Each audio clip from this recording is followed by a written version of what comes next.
Hello, this is the Christian Mom's Corner. I want to encourage you very quickly if you're a mom. There is a dichotomy that the world seems to portray when it comes to making choices as a mother.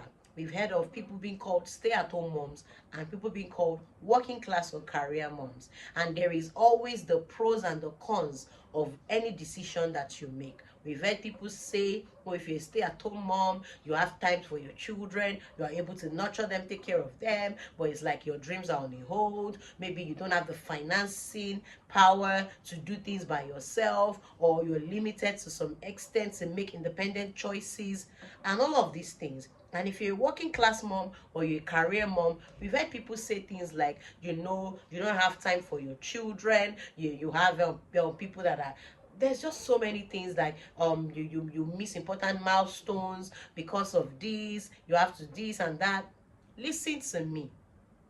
Whatever choice you are making as a mother, because the choice to be a mother is the first choice that you make. The choice to be intimate with your partner, you had better be married, and get pregnant, have a baby, or give yourself the opportunity to, the probability of having a baby is the first choice. And that choice by itself is spelled out in the word sacrifice. If you are a mom, you choose to have children, or a pregnancy comes, because you were being close with your partner, understand that whatever choices you are making had better be choices that you are confident to be able to defend with your full chest. Don't let the world beat you under and say, oh, you are not doing enough because you are staying at home, or you have to sacrifice your career in a season, or you have to focus on business and work remotely just so that you can, have an important part of being in your child's life. And don't let the world also beat you under and say you're not a good enough mom because you missed a milestone, or you couldn't show up at school for something, and then maybe the auntie or the nanny had to go. This mom guilt thing, this thing that many of us carry around. You're a student in school, and you couldn't show up for your child the way you would have loved to, and then you feel like you're a failure. I Stop it, stop it, stop it. Because it is out of the abundance of what you have that you can pour into your kids. If you keep thinking you're a failure because you made a choice to pursue a career or to stay back at home, whatever it is, you're making a choice of sacrifice by choosing to keep that child in the first place.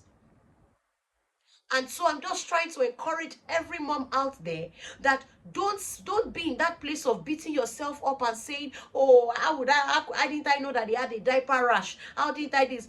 Am I saying we should be slack as mothers? No, do your best. Create systems, put structures in place if you have to. If the tears come out sometimes that you missed an important milestone, it's okay, but don't beat yourself under. Don't do that to yourself, please. It's enough sacrifice that you're a mother and you choose to nurture your child. If you have to build a career to sustain your family, your finances, to support your spouse, do it, and do it with your full chest. If people say or come at you, or there's a stigma that says whatever, pay attention to who God sees you to be, the mother you are becoming in Christ. And if you're staying at home and the society makes it look like, oh, you're a failure, your dreams are on the hold, you don't have the financial independence like, maybe the career moms or the business moms have, understand that you are in a season of nurturing, and stay at home with your full chest.